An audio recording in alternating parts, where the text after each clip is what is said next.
There's something you need to understand about why you keep attracting the same type of woman. Not because you're unlucky, not because all women are the same, but because there's a part of you, a hidden part that's been choosing this pattern your entire adult life. Right now, you're probably thinking about her, the one who said you were different, the one who promised she'd never leave, the one who made you believe this time would be different. And then she destroyed you. Or so you think. Here's the truth nobody wants to hear. She didn't destroy you. She revealed you. Every toxic woman you've ever been with was a mirror reflecting back the wound you refused to see. The chaos, the betrayal, the confusion that's not coming from her. It's coming from the abandoned child inside you who learned that love means suffering. You didn't choose her by accident. Your wound chose her wound. And until you face what's broken inside you, you'll keep choosing the same woman wearing different faces. The real question isn't, why is she like this?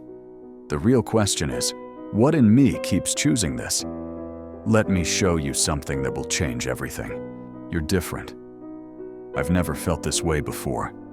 You're the one I've been waiting for. You've heard these words before, maybe not from her, but from someone before her, and someone before that. They echo in your memory like a song you can't forget. They feel unique in the moment, don't they? Like she's speaking directly to your soul.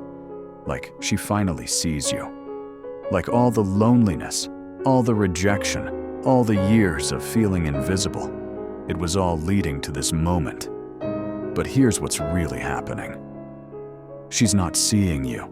She's seeing a need. And that need has a script that's been performed 1,000 times before, with 1,000 different men who all believed they were the exception. These aren't unique truths being revealed in a moment of vulnerability. They're emotional reflexes, triggered by novelty, by the dopamine rush of a new connection, by the desperate hope that this time will be different. Carl Jung called this the persona, the mask we wear to navigate the world. Words become masks, proclamations become performances, and beneath it all, there's a wound that hasn't healed, searching for temporary relief in someone else's presence. Think about it. How many times have you heard, "You're different," from someone who treated you exactly the same as everyone else? How many times has "I've never felt this way before" been followed by the exact same pattern of push and pull, hot and cold, promise and betrayal? She's not lying to you deliberately. In the moment, she believes it. Her brain is flooded with oxytocin and dopamine. The chemistry feels real because it is real, but chemistry isn't love. It's biology. And biology doesn't care about your future. It only cares about the present moment. And you want to believe her. Because if you're different, maybe this time you'll be enough. Maybe this time you won't be abandoned. Maybe this time love won't require you to sacrifice yourself completely. But the script keeps repeating. And every time it does, you're left wondering what you did wrong. Here's what you didn't do wrong. You didn't fail at being loved. You failed at recognizing the pattern. And the pattern isn't about her. It never was.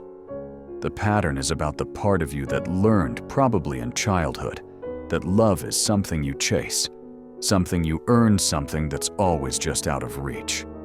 The part that believes if you just try harder, give more, be better, then finally you'll be worthy.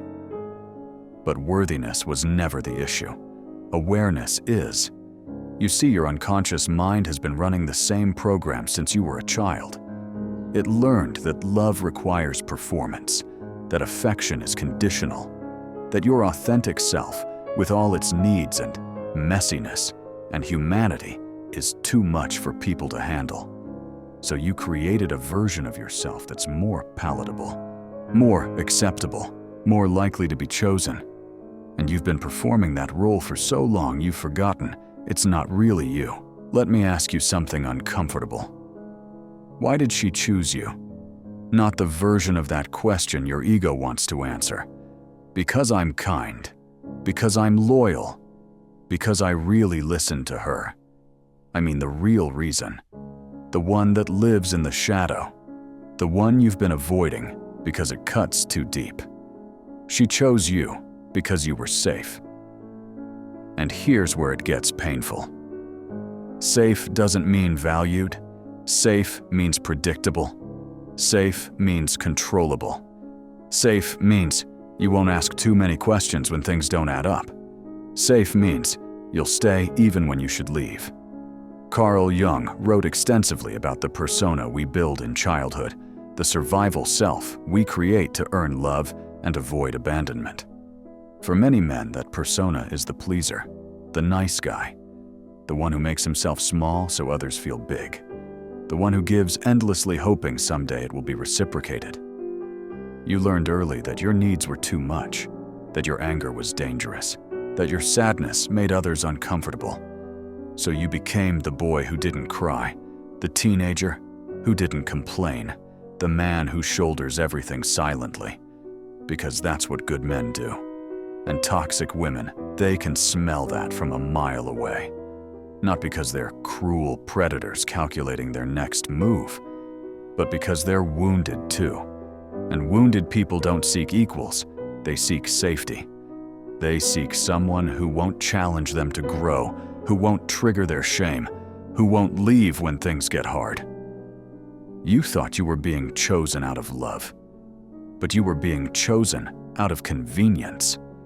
She needed temporary shelter from her own chaos, a place to rest between storms, a harbor where she could dock her ship while she repairs the damage from her last voyage. And you needed to feel needed, because somewhere deep down, you still believe that's how you earn the right to exist. This is the split Jung warned about, the gap between who you really are and who you've had to become to survive. Your authentic self, the one with needs, boundaries, desires, edges, that self was exiled long ago, banished to the basement of your psyche because it wasn't safe to be real. And in its place, you built a persona that says yes when it means no. That stays when it should go. That loves without being loved back because at least it's something. At least you're not alone. At least someone needs you, even if they don't truly see you. Think about the last time you expressed a genuine need in that relationship. Not a request disguised as, "I'm fine either way." Not a suggestion wrapped in, "whatever you want to do." But a real raw need that came from your authentic self. How did she respond? Did she meet it with curiosity and care? Or did she make you feel like you were asking for too much? Did she honor your boundary? Or did she push until you relented? Did she respect your no? Or did she keep negotiating until you said yes? The safe guy trap is this. You've become so good at anticipating others' needs that you've forgotten you have needs too. You've become so skilled at reading the room that you've lost touch with what you actually feel. You've become so practiced at being accommodating that accommodation has become your entire identity. But here's the unbearable truth. You're not being chosen for love. You're being chosen because you're the least likely to disrupt her patterns. You're the comfortable option, the reliable backup, the safety net she can always return to when the exciting option doesn't work out. And she's not the only one trapped in a pattern. You keep choosing chaos because chaos feels familiar. You keep choosing women who need fixing because fixing others is easier than facing yourself. You keep choosing intensity over intimacy because intimacy requires you to be seen, really seen, and you're terrified of what might be revealed. So you call it love, you call it connection, you call it fate. But Jung would call it projection. You're projecting your unlived life onto her, hoping she'll become the container for everything you've denied in yourself. The passion you've suppressed, the wildness you've tamed, the authentic self you've hidden away to be acceptable. She becomes your excuse to feel alive. And when she leaves, you don't just lose her, you lose the only version of yourself you were allowing to exist. The irony is crushing. You chose her because she felt dangerous, unpredictable, alive. Everything you're not allowed to be. And she chose you because you felt safe, stable, controllable. Everything she's running from in herself. You're both looking for the same thing, wholeness. But you're looking for it in each other, instead of doing the hard work of finding it within. There's a pattern you've probably noticed, but haven't named yet. The women who talk most about loyalty are often the least loyal. The ones who proclaim their honesty the loudest are the first to deceive. The ones who promise they'll never leave already have one foot out the door. This isn't just irony, it's psychology. Jung called it shadow projection. We project onto others the qualities we cannot accept in ourselves. She proclaims loyalty because she's terrified of her own disloyalty. She promises honesty because she's running from her own deception. She swears she'll never abandon you because abandonment is the wound she's been fleeing her entire life. And you're projecting too. You're projecting your need for unconditional love onto someone who doesn't even love herself. You're projecting your fantasy of being saved onto someone who needs saving just as desperately.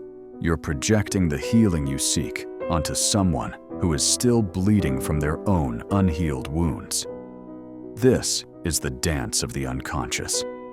Two people both running from themselves, colliding in the dark, and calling it destiny. Two shadows intertwining, mistaking recognition for connection, mistaking familiar pain for soulmate energy. Let me tell you about Ryan. Ryan was 34 when he met Olivia. She was everything he thought he wanted. Beautiful, spontaneous, intensely affectionate. On their second date, she told him she'd never felt this way before. She said he understood her in ways no one else ever had. She said she could see a future with him. By the third week, she was talking about moving in together. By the second month, she had keys to his apartment and half her wardrobe in his closet. Ryan felt like he'd finally found it, the love he'd been searching for his whole life. The validation he'd been craving since childhood. Proof that he was worthy, that he was special, that he was enough. But something kept nagging at him. Small inconsistencies that didn't quite add up. Her phone was always face down on the table. Stories that changed slightly each time she told them. Emotional explosions that came out of nowhere. Rage, tears, accusations then disappeared just as fast. Like storms that blow through without warning. When he asked questions, she'd cry. "Don't you trust me? After everything I've said, after everything we've been through together, why are you trying to ruin this?" And Ryan would apologize, because he didn't want to be the guy who ruined a good thing with his insecurity. He didn't want to be the guy who couldn't let go and trust. He didn't want to be like his father, suspicious, controlling, always waiting for betrayal. So he ignored the red flags. He explained away the contradictions. He convinced himself that if he just loved her hard enough, consistently enough, patiently enough, she would finally feel safe enough to stay. Safe enough to be honest. Safe enough to let him all the way in. But here's what Ryan didn't understand. Olivia wasn't keeping secrets because she didn't trust him. She was keeping secrets because she didn't trust herself. She didn't believe she deserved honest love, so she created chaos to confirm that belief. She didn't think anyone would stay if they really knew her. So she tested Ryan, constantly pushing boundaries, creating drama, seeing how much he'd tolerate before leaving. And Ryan, he stayed, because leaving would mean admitting he'd been fooled. It would mean facing the humiliation of being wrong about someone. It would mean accepting that his judgment was flawed, that his need for love had overridden his instincts. 6 months later, he found out she'd been seeing someone else the entire time. Someone she'd been with before Ryan. Someone she'd told the same words to. "You're different. I've never felt this way before. You're the one I've been waiting for." Ryan felt destroyed, humiliated, foolish, like the universe's biggest joke. How could he have been so blind? How could he have missed all the signs that now seemed so obvious? But here's what Ryan didn't see, couldn't see until much later, after months of therapy and shadow work. The real betrayal wasn't hers, it was his own. He betrayed himself every time he silenced his intuition, every time he chose her comfort over his truth, every time he stayed in a situation that made him feel small, anxious, unseen, unvalued. She didn't destroy him. She reflected the part of him that had already learned to destroy himself. The part that learned in childhood that his needs didn't matter, that his feelings were inconvenient, that his job was to make others happy even at the cost of his own well-being. Ryan's father had been emotionally distant, always focused on work, never available for connection.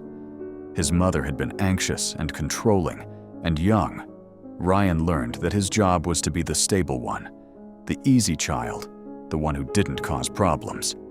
He learned to read the room, to anticipate needs, to make himself small, so others could be big. And Olivia, she fit perfectly into that childhood blueprint. She needed someone to stabilize her chaos, and Ryan needed to be needed.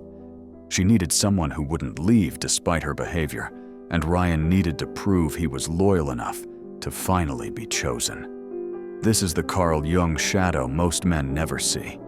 The part of you that colludes with your own abandonment. The part that chooses partners who confirm your deepest fear that you're not enough. The part that says, maybe if I just give more, do more, be more, then finally I'll be worthy. But worthiness isn't earned through self-erasure. It's remembered through self-reclamation. The question isn't, why did she betray me? The question is, why did I betray myself? If she truly meant what she said, why did her actions contradict her words at every turn? Why was there always a gap between promise and delivery, between what she said she'd do and what she actually did? And if you truly valued yourself, why did you keep listening to the words instead of believing the actions? Why did you keep accepting the promise instead of demanding the proof? This is where most men get stuck. They want to believe in the words because the words offer hope. The actions demand accountability. The words say, you're special. The actions say, you're convenient. The words say, I'll never leave. The actions say, I'm already halfway out the door. But hope without reality is just another form of self-deception. And the longer you stay in the fantasy, the more painful the awakening becomes.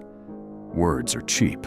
They cost nothing to produce, require no sacrifice to deliver demand, no follow-through to maintain. Actions, on the other hand, reveal truth. They show you what someone actually values, what they're actually willing to do, who they actually are when the performance ends. There's an archetype Jung wrote about that explains so much of this pain: the lover. Not love itself, but the archetype, the pattern, the energy, the pull toward union and connection. The lover archetype is about passion, merger, the ecstasy of being consumed by another.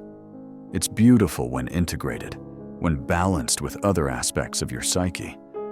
But when it's wounded, when it's desperate, when it's trying to heal childhood abandonment through adult romance, it becomes something else entirely. It becomes addiction. You've felt it, haven't you? That pull. That magnetic can't breathe without her. Think about her constantly, check your phone every 5 minutes feeling. That sensation of being alive for the first time in years. That electricity running through your body whenever she's near. You called it love. But it wasn't. It was your wounded inner child, mistaking intensity for intimacy, mistaking anxiety for attraction, mistaking chaos for passion, mistaking the familiar pain of instability for the thrill of real connection. Real love is calm. Real love is steady. Real love doesn't make you question your reality every other day. Real love doesn't leave you walking on eggshells, constantly monitoring your words and actions to avoid triggering an explosion. But you don't want calm. Not yet. Not really. Because calm feels boring after a lifetime of chaos. Calm feels empty after being conditioned to equate love with suffering. Calm feels like something's missing because your nervous system is so used to being in fight or flight mode that peace actually registers as danger. Love bombing isn't love, it's a drug. And like any drug, it creates dependency tolerance, withdrawal. She floods you with affection, attention promises. Your nervous system, starved for this kind of intensity, lights up like a Christmas tree. Dopamine surges through your brain.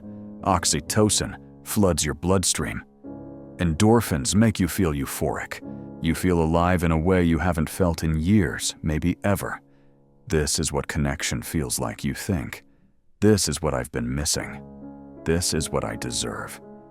And then, just as suddenly she withdraws, the texts slow down, the warmth cools, the promises become vague, the intensity disappears like it was never there, and you're left scrambling, trying to figure out what you did wrong, how you can get back to that feeling, what you need to fix to make her return to the version of herself you fell in love with. This is the trap. And you walked right into it. Not because you're stupid, not because you're weak, but because your wound recognized her wound. Your inner child, the one who learned that love is conditional, that affection is earned, that abandonment is inevitable. The child saw her chaos and thought, finally, someone who speaks my language. But chaos isn't a language, it's a defense mechanism, hers and yours. She creates chaos to avoid intimacy, because real intimacy would require her to be vulnerable, to be seen to risk rejection if someone truly knew her.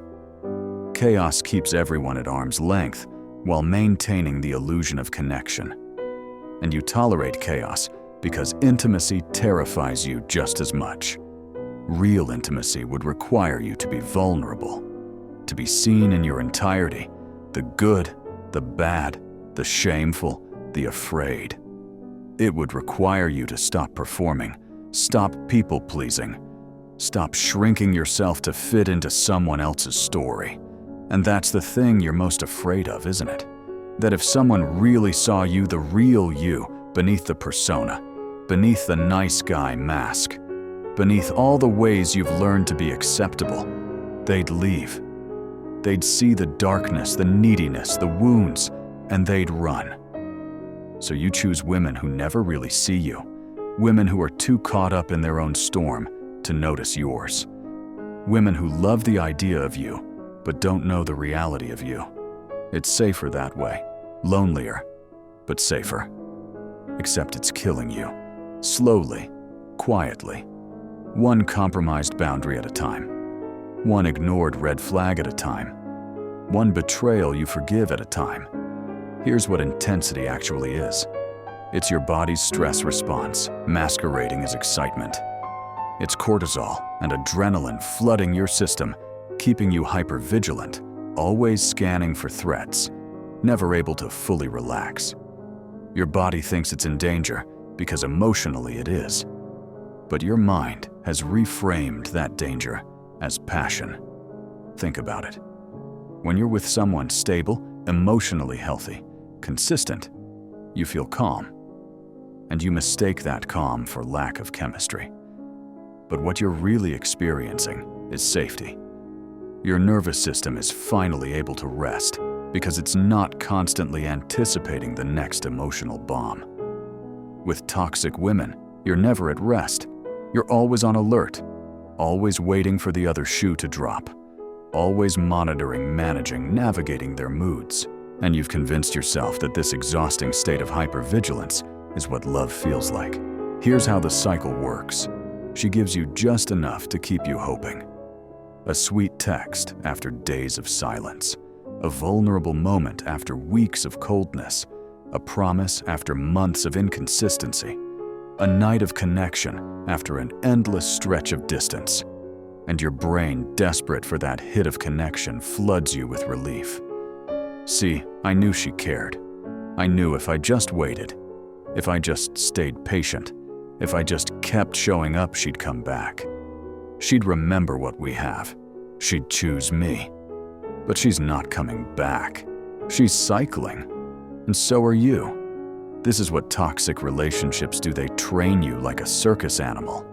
It's called intermittent reinforcement, and it's the same psychological principle that makes gambling so addictive.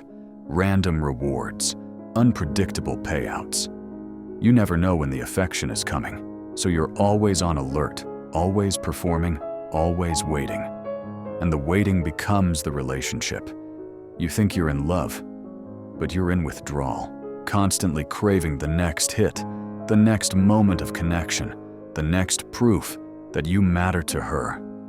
Your entire emotional state becomes dependent on her mood, her availability, her willingness to give you scraps of attention. Jung understood this. He wrote about compulsive repetition, the way our psyche keeps creating the same scenarios over and over until we finally become conscious of the pattern. Until we finally say, wait, I've been here before. I know how this ends, and I'm choosing to write a different story. What you don't resolve, you reenact. You're not choosing toxic women by accident. You're choosing them because they offer you a chance to replay your original wound, and finally, maybe this time, get a different ending. Maybe this time, if you're good enough, patient enough, understanding enough, selfless enough, she'll stay. She'll choose you. She'll prove that you're worthy of consistent love. She'll be the one who finally doesn't leave. But she can't prove that, because she doesn't believe it about herself. Her own self-worth is so fractured, so dependent on external validation, that she can't give you the stability you crave. She's drowning in her own ocean, and you're trying to be her lifeboat, while forgetting you need solid ground too. And deep down, you don't believe it about yourself either. If you truly believed you were worthy of consistent, healthy love, you wouldn't be here. You wouldn't be accepting breadcrumbs. You wouldn't be making excuses for behavior that violates your boundaries. You wouldn't be convincing yourself that this is just how love is. This is the Carl Jung shadow work no one wants to do, recognizing that you're not the victim of toxic women. You're the unconscious participant in a pattern that confirms your deepest wound, your abandonment wound. Somewhere in your past childhood, adolescence, your first heartbreak, you learned that love is conditional, that people leave, that you have to earn the right to be chosen, and even then, it might not be enough, that your needs are too much, your feelings are too big, your very existence is something to apologize for. So you keep choosing people who prove that belief right, because as painful as it is, at least it's familiar. At least it makes sense. At least you know how this story ends. At least the abandonment you fear becomes the abandonment you can predict. But here's what you haven't considered. What if you're the one writing the story? What if instead of waiting for someone to finally stay, you chose to stay with yourself? What if, instead of seeking validation from someone who can't give it, you validated your own experience, your needs, your feelings, your truth? What if the person you've been waiting for is you? This is where the real work begins. Not out there with her, but in here with yourself, with the abandoned child who's still running your romantic life, with the wounded boy who learned that love means suffering, with the exiled parts of your psyche that have been waiting decades to finally be seen, acknowledged, integrated. The emotional casino operates on one simple principle. Keep them hoping, keep them playing, keep them believing that the next spin will be the big win. And you keep feeding coins into the slot machine of her affection, convinced that eventually it has to pay out. Eventually, all this investment has to yield returns. Eventually, she has to see how loyal you've been, how patient, how understanding. But casinos aren't built on winners. They're built on people who can't walk away. People who keep playing past the point of reason, past the point of self-preservation, past the point where any rational person would cut their losses and leave. You're not a customer in her emotional casino. You're an addict, and she's the dealer who knows exactly when to give you just enough to keep you at the table. There are two types of women, and most men learn this the hard way. There are theme park women, and there are home-building women. Theme park women are exhilarating. Every day is a new adventure. Emotional roller coasters, unpredictable thrills, constant stimulation. You feel alive around them. You feel like the main character in an epic story. You feel like you're finally experiencing life instead of just surviving it. But here's the thing about theme parks. You can't live there. You can visit. You can enjoy the rush. You can feel the adrenaline and the excitement. But eventually, you have to go home. Eventually, you need stability, rest, predictability. Except with theme park women, there is no home. There's only the next thrill, the next drama, the next crisis that demands all your attention and energy. There's only the next ride, and the line is always longer than you expected, and the cost is always higher than you calculated. Home-building women are different. They're not thrilling in the same way. They're steady, consistent, reliable. They don't give you emotional whiplash every other day. They don't create chaos to feel alive. They don't need constant drama to feel connected. They create peace. And peace, if you've been living in chaos, your whole life feels uncomfortable. It feels boring. It feels like something must be wrong because your nervous system is so used to being in crisis mode that calm actually registers as danger. But nothing's wrong. You're just not used to being safe. Let me tell you about James. James was 29 when he met Elena. She was kind, thoughtful, emotionally stable. She communicated clearly without game playing. She showed up when she said she would. She meant what she said and said what she meant. She was building a life, a career she cared about, friendships that nourished her a sense of purpose that didn't depend on romantic validation.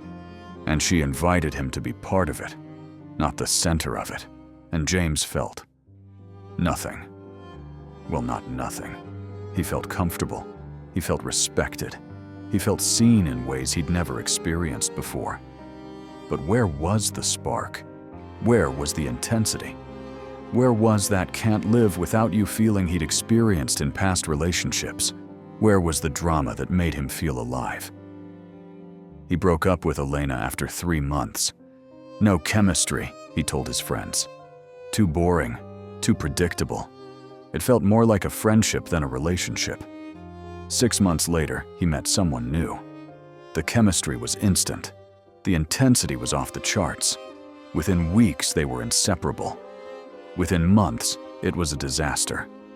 The same patterns he'd seen before, the same cycle of highs and lows, the same confusion about where he stood, the same walking on eggshells, the same emotional whiplash, the same feeling of slowly losing himself while trying to keep someone else from leaving. And here's what haunted James. In his quieter moments, Elena had offered him everything he claimed to want: consistency, honesty, emotional availability, a partner who showed up and did the work. But he'd walked away because it felt too easy, too stable too, boring. The truth James eventually had to face was this. He wasn't bored with Elena. He was terrified of her. Terrified of the vulnerability that real intimacy requires. Terrified of being truly seen and potentially found lacking. Terrified of the responsibility that comes with having a healthy relationship, the responsibility to show up as your authentic self, to communicate honestly, to build something real instead of just reacting to constant crises. It took James 2 more years of this cycle before he understood what Jung meant by individuation, the process of becoming whole by integrating all parts of yourself, including the parts you've been rejecting. James had been rejecting stability because stability felt like death to the part of him that equated love with suffering. His wounded inner child didn't know how to relax into safety. It only knew how to fight for scraps of affection in chaotic relationships. That child thought, if it's easy, it's not real. If it doesn't hurt, it's not love. If I'm not anxious, I must not care enough. But that's the shadow talking. The part of you that's been conditioned to believe you have to suffer to earn love. The part that confuses peace with abandonment, calm with rejection, stability with boredom. Jung wrote about the transcendent function, the ability to hold two opposite truths at once and integrate them into something higher. Here's the paradox you need to hold: you crave intensity because you're afraid of intimacy. Intensity is a defense against real connection. Because real connection would require you to slow down, to be present, to be vulnerable, without the chaos to hide behind. And vulnerability feels like handing someone the weapon they'll eventually use to hurt you. So you choose women who keep you in constant motion, women who never let you rest, women who make love feel like a battle you have to win instead of a home you get to rest in. But love isn't a battle. Love is a homecoming. The question is, are you ready to come home? Or are you still addicted to the war storms? Feel thrilling. They make you feel alive. The wind, the rain, the electricity in the air, it's intoxicating. But you cannot build a home inside a storm. You cannot plant roots in chaos. You cannot grow in ground that's constantly shifting beneath your feet. And maybe that's what you're really afraid of. Not the storm, but the responsibility of building something real. The vulnerability of planting roots. The risk of investing in something that could be taken away. Because if you never build anything, you never have to watch it fall. If you never settle, you never have to admit this is what you chose. If you keep chasing the next thrill, you never have to face the emptiness inside. Theme park. Women promise adventure, but deliver exhaustion. Home-building women promise peace, but demand presence. One asks nothing of you, except your tolerance for chaos. The other asks everything: your honesty, your vulnerability, your commitment to growth. Guess which one feels easier in the moment? Guess which one actually builds a life worth living? You're still thinking about her, aren't you? Even after everything. Even after the lies, the betrayal, the mind games. Even after you swore you were done, that you'd never let someone treat you that way again. You're still checking her social media, still wondering if she thinks about you, still hoping in some small secret part of yourself that she'll reach out and apologize and explain that it was all a misunderstanding. But she won't. And even if she did, it wouldn't change anything. Because the wound isn't hers to heal, it's yours. This is the hardest part of shadow work, realizing that the other person isn't the problem. They're the trigger. They're the mirror. They're the messenger from your unconscious, showing you exactly what still needs healing. And you've been giving the trigger all your power while ignoring the wound beneath. Jung understood this deeply. He knew that we're drawn to people who activate our unresolved trauma, not because we're masochists, not because we enjoy pain, but because the unconscious mind is always trying to heal itself by creating situations that mirror the original wound. It's like your psyche is saying, here's another chance to face this. Here's another opportunity to choose differently. Here's another moment to reclaim the part of you that was abandoned, rejected, told you weren't enough. But instead of choosing differently, you keep choosing the same thing, the same type of person, the same dynamic, the same ending. You change the face, the name, the story, but the pattern remains identical. And every time you tell yourself, this time will be different. But it's not her that needs to be different. It's you. Let's go back to your childhood for a moment. I know it's uncomfortable. I know you'd rather focus on her, on what she did, on how she betrayed you. But this is where the pattern started. This is where the wound was created. And until you go back to the source, you'll keep treating symptoms instead of causes. Maybe you had a parent who was emotionally unavailable, present physically, but absent emotionally.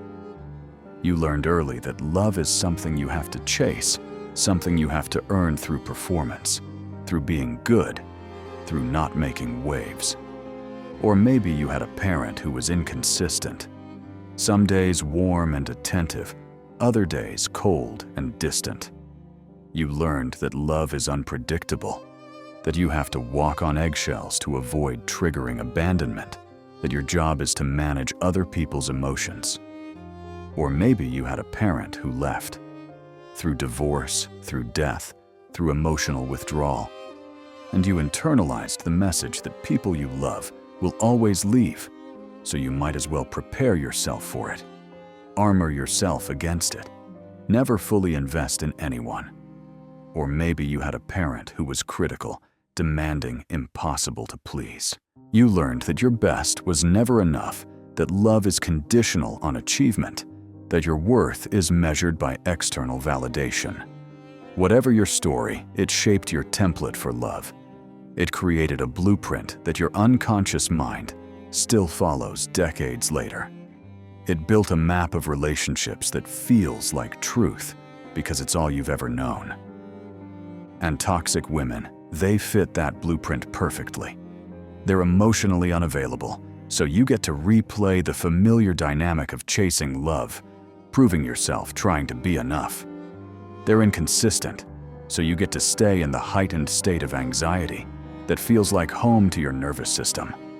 They leave, so you get to confirm the belief that you're not enough, that everyone eventually abandons you, that love is temporary.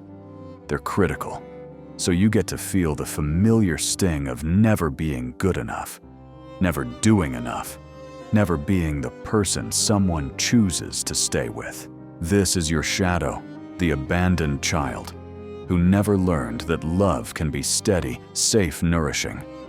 The child who learned that love is something you fight for, suffer for, bleed for. The child who learned that your needs are too much, your feelings are too big, your existence is conditional on being useful to others. And that child is still running your romantic life. He's the one choosing partners. He's the one ignoring red flags. He's the one staying long after you should have left. He's the one saying, maybe if I just try harder, love more, sacrifice more, be better. This time, I'll be enough. But you are enough. You always have been.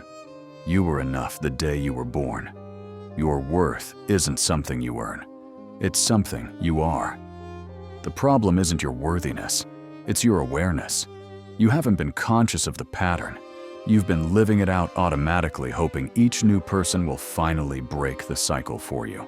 Hoping someone will finally see your worth, choose you consistently, stay without conditions. But no one can break your cycle except you. Walking away from toxic women isn't about rejecting them. It's about choosing yourself. It's about saying, I will no longer abandon myself in the hope that someone else will finally stay. This is integration. This is healing. This is what Jung meant by becoming whole, not perfect, but integrated. Not without wounds, but aware of them. Not unblemished, but accepting of your full humanity. You don't heal by finding the right person.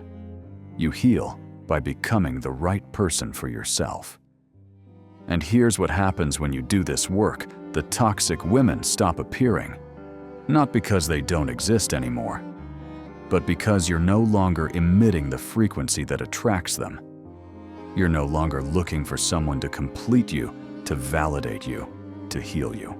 You're no longer searching for someone to fill the hole inside, because you've learned that the hole was always meant to be filled by you. The abandoned child wasn't waiting for someone else to rescue him. He was waiting for you, the adult you, to finally come back and say, I see you. I'm here. I'm not leaving. You're no longer hoping someone will heal the wound your parents left. You're doing that work yourself. You're reparenting yourself, giving yourself the consistency and compassion and unconditional acceptance you never received. And when you do, you start attracting people who have done their work too. Not perfect people. Not people without wounds, or trauma, or baggage. But people who are conscious of their patterns. People who take responsibility for their healing. People who show up consistently because they're not running from themselves. That's when love becomes real. When it's no longer two wounded children colliding in the dark, hoping the other will save them. It's two adults whole in themselves choosing to walk together. Not because they need each other, but because they want each other. Not to fill a void, but to share a fullness. So here's where we are. You've spent years, maybe decades in the same pattern. Choosing chaos, calling it love. Choosing intensity, calling it connection. Choosing women who mirror your wound, hoping this time the story ends differently. But now you know the truth. The pattern will only change when you change, not surface-level change. Not, I'll choose better next time change. Not, I'll set boundaries change, while your wound still makes all the decisions. But deep psychological shadow integration change.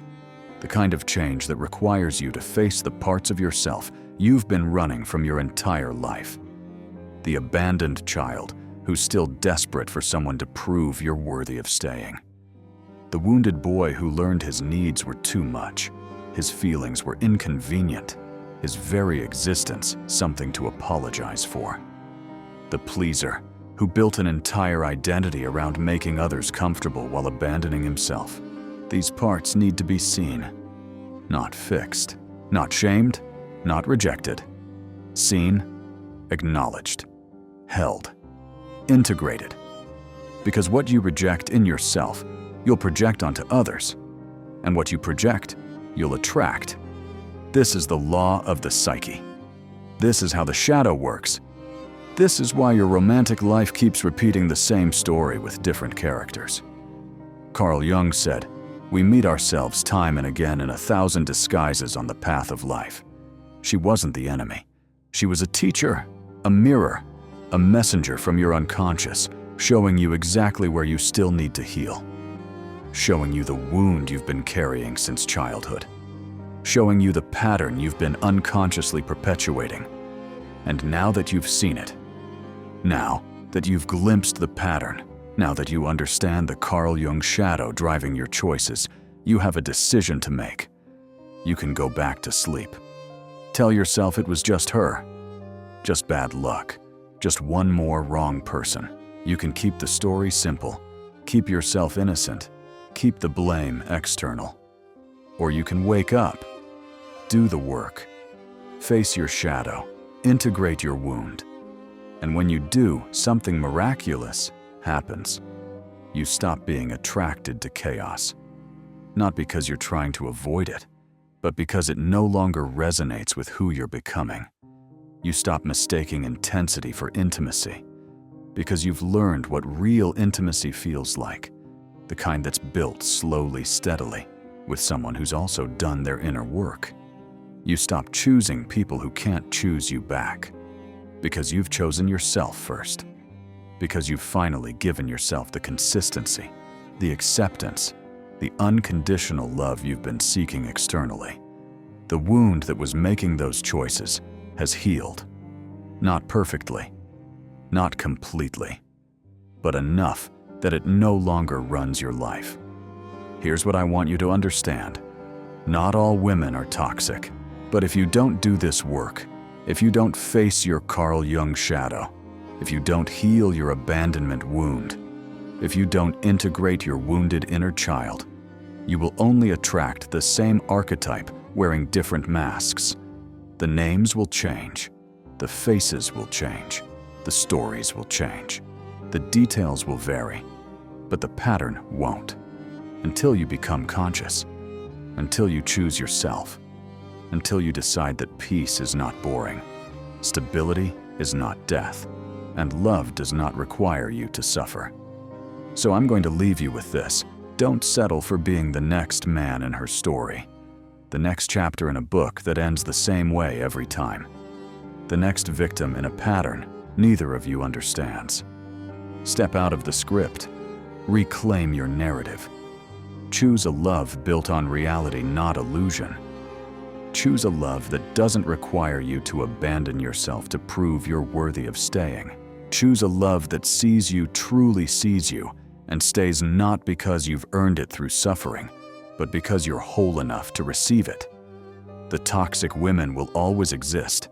They're fighting their own shadows, running from their own wounds, repeating their own patterns. But they don't have to exist in your life. That's your power. That's your choice. And it starts now.